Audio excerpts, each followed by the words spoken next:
given the international trends that we are currently seeing with the US stacking up on Bitcoin, China, it came news just this week out of Latvia that they're going to acquire a strategic Bitcoin reserve. Yeah. In many other countries, given these international trends, wouldn't it be at least reasonable for them to evaluate the possibility of acquiring a strategic Bitcoin reserve in Sweden alongside the gold reserve, alongside the currency reserve? And we could do this in a budget neutral way without using taxpayers' money, getting confiscated Bitcoin from Swedish authorities and transfer them to the Swedish central bank. What they did was that they basically laughed at the question and said no and kept on reasoning about that they need a liquid asset, that they need a asset that is not correlated with crime or terrorism, which is of course ridiculous, and that they need an asset that is stable in value.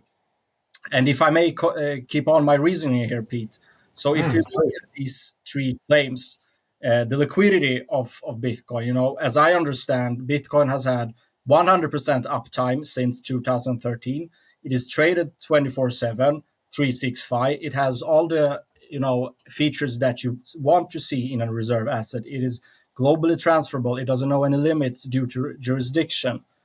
So that is completely wrong. The Swedish central bank, of their currency reserve, they have 2.5% of the Norwegian krona is the Norwegian currency.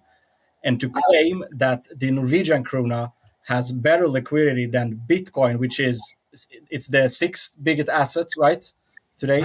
Yeah. Yeah, bigger than Amazon. Yeah, it's frankly absurd, really. And then you look at the second claim, which was that you don't want any correlation with crime or terrorism.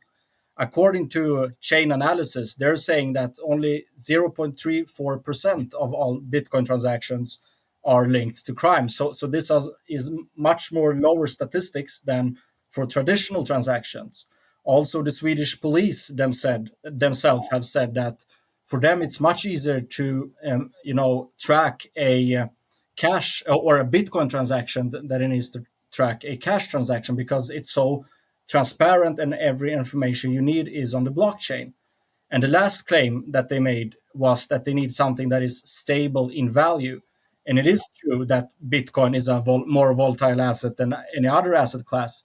But if you look at the store of value, so I went into Fred.com, it's the Federal Reserve Economic Data, and compared, how many Satoshis it takes to acquire a basket of eggs versus how many US dollars it takes.